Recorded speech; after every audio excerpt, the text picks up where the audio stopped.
You're listening to Health Professional Radio with Wayne Buckler. Today, my guest is Anna-Louise Bouvier. Now, Anna-Louise joins us from PhysioSize, and I'm guessing just from the name that that's about physiotherapy. So, welcome to HPR, Anna-Louise. Do tell us about PhysioSize. Thank you very much, Wayne. It's lovely to be here, and I'd be delighted to talk to you about PhysioSize.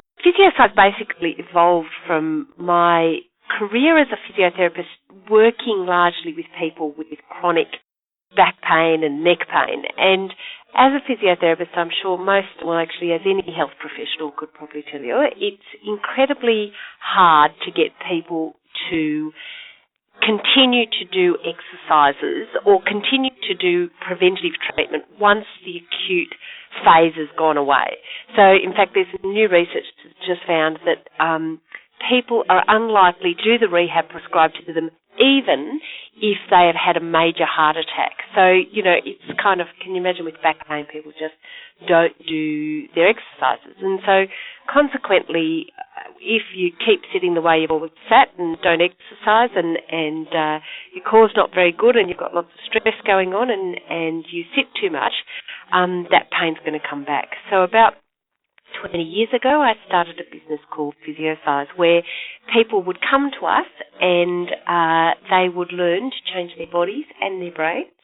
And over a series of classes, we would gradually retrain them and get rid of their pain long term. So that's sort of how it evolved. I can certainly understand that compliance issue because I'm a villain for not even taking pills after the symptoms go away, let alone doing anything.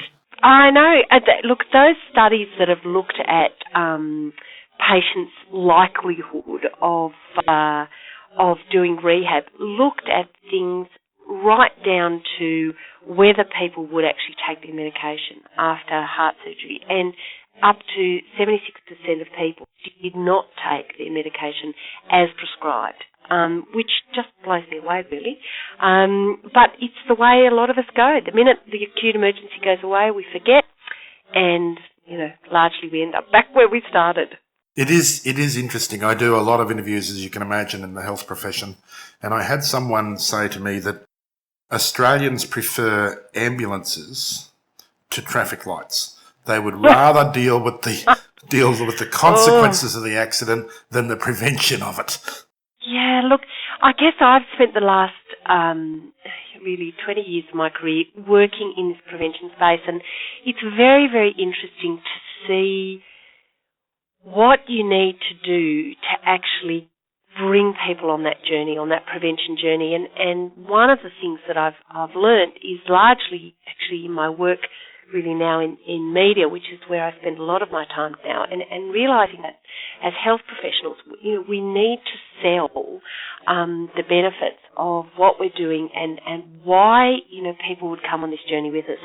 And I guess really that's where my work with Happy Body, which is kind of the corporate evolution of PhysioSize, has really been about, what are the things that really matter to people that will make them think, well, yeah, okay, I'm going to buy into this. And that's something that I think often is in the medical profession, we're very focused on our goals and our needs and what we think the patient needs. And we often forget that, in fact, we've got to do this sales pitch to bring people on board.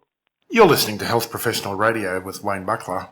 I'm in conversation with Anna-Louise Bouvier, the Executive Director and Creator of PhysioSize, and an author as well. We'll talk about the book in a minute, but coming back to PhysioSize, Anna-Marie, what geographical footprint do you service? Is this, now you're based in Sydney? We are based in Sydney, and we are we've got two studios in Sydney, and we have about 160 classes a week running through those two studios, so about 1,600 people a week coming in Sydney. But over the years, have been asked many, many times whether we would franchise, whether we would open up in different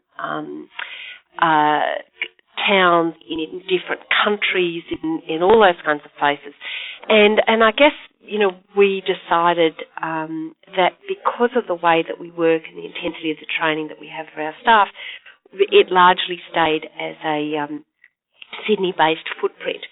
But responding to those inquiries, I then was approached by the ABC, which is our public broadcaster here in Australia, and they also do a lot of education and entertainment, and said, would you do a book about the principles involved in the program? And that evolved into a book called The Feel Good Body, which is available through Amazon and online bookstores. And that really was the basic principles that we talk about in the program. Looks at, posture and habits, and the way you sit, the way you stand, the way you move. And that really was the next evolution of spreading this message around back pain into a broader demographic. Now, you've extended into the workplace as well. We have. Well, that was kind of the next evolution was, people these days probably aren't reading books as much, and we realise that there's this enormous amount of research now looking at the impact of sedentary lifestyle and how much we're sitting and the impact not only on our backs and necks, but now the research is absolutely unequivocal in terms of links to obesity, to diabetes, to 28% of all cancers, and also to low mood and depression. So there's sort of a twofold onus, I guess, one from the employer's point of view, because now we're looking at sedentary workplaces and saying, these are not very good places to work. But also just in terms of the energy and fatigue levels and stress levels of so many people. So we just sort of packaged up these concepts and, again, ABC commercial, went into a joint venture, and we've now rolling out this hugely successful program called The Happy Body at Work. And what we do is over 8 weeks we go in with a multi-platform educational program which can be delivered across an entire organisation, but also can be delivered globally. And in fact, we're doing global rollouts at the moment for some of the big law firms who, needless to say, have a lot of very tired and stressed lawyers. And these messages around energy and resilience and performance, but delivered in very amusing animations and very sort of with lots of sticky messages, has really resonated for a lot of big organisations. And of course, most of our audience are clinicians, and with dripping sarcasm, I say clinicians never have back problems.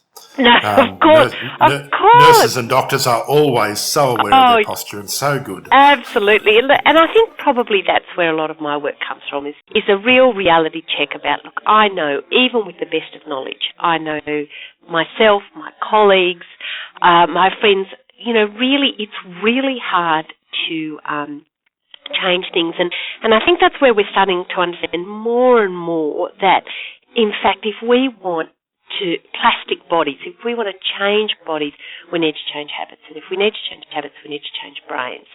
And it's that neural plasticity of, can we actually get in and look at a lifetime of bad habits and make simple changes that allow people to actually change their bodies. And that's really, I think, one of the most exciting parts of physiotherapy practice over the last certainly 10 years.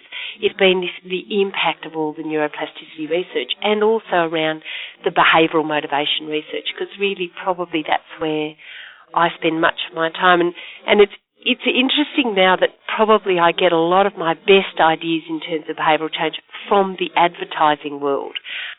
Because, Yes. you kind of look at it and you go, okay, well, how do we get people to take on board very simple, short messages and go, yeah, I want to buy into that. And they're very clever at the way that they make us do stuff. So I've decided to go in with the enemy and work out how to make people do stuff. Well, it's just a tool. It's only the enemy if it's used against you, of course. It's a It's dark your friend art. if it's used for your benefit. That's right. Anna-Louise, my favourite question in every interview is about misconceptions. What's the biggest misconception in your work life that drives you nuts and keeps you awake at night? Oh, that's a very good question. One of the biggest ones is that all these messages are boring. Like, it's amazing how I've had to stop using words like posture and exercise and prevention and Yes. pain and all those words that I think, when people have got these problems, and so many people do, because I sit at, every dinner party, every party that I go to, and people go, oh, God, look, I've got, back pain or neck pain or whatever. Yes. And what drives me nuts is that, in fact, it is such a big problem, and yet in the, particularly in the corporate world, there is so much focus on organisational change and ways of looking at operational changes that doesn't consider the human condition. And it's very interesting. We've just done a big rollout with one of the major universities here in Australia, and the Dean of the School of Business turned around and said to me, we are teaching MBA courses, and he said, they come out so beautifully qualified to run a business, and we don't talk about people. No. And if you've got a tired person who's working huge hours, who isn't sleeping, who's stressed to the eyeballs, then you can forget about productivity, and you can forget about engagement, and you can forget about all those things. And in fact, probably one of the greatest joys of what we do is when we go in and we start these conversations where people go, wow, this is all of us. We're all feeling a bit like this. And how can we change those things? So what drives me nuts is that people don't realise how much they need to think about themselves, and what gives me the greatest pleasure is when that changes. Well, we might help a little bit today, having had our chat. I'm sure we'll have some of our nurses and doctors listening thinking, oh, they might be talking about me. Well, but we'll see. Yeah, that's right. Well, it's amazing actually now we're starting to go into hospitals as well, because it's exactly the same thing. I think in the caring professions we spend so much time looking after our patients that the last person we think about is ourselves, and you see exactly the same issues in burnout, fatigue, and much as you love your job, it's hard when you are utterly exhausted, and that's great to now start this conversation saying, look, it's okay to start looking after yourself a bit, and what can you do to do that? Now, Anna-Louise, for listeners who want to get hold of you, how do they get in touch? If they just go to happybodyatwork.com.au and go to the Contact Us page, that would be the easiest way to get a hold of me. Or if they want to go to the PhysioScience page, PhysioCise, physioscience.com.au, and they can find all about what we're doing with chronic back pain and wobbly bodies. And if you've missed our interview or you've just tuned in, I've been chatting with Anna-Louise Bouvier of PhysioScience, and we have a transcript of our conversation on our website. We also have an archive of the audio on YouTube and also on SoundCloud. So if you've just caught the end of us, do have a listen, and you can catch up with Anna-Louise at www.happybodyatwork.com.au. This is Wayne Buckley. You've been listening to Health Professional Radio.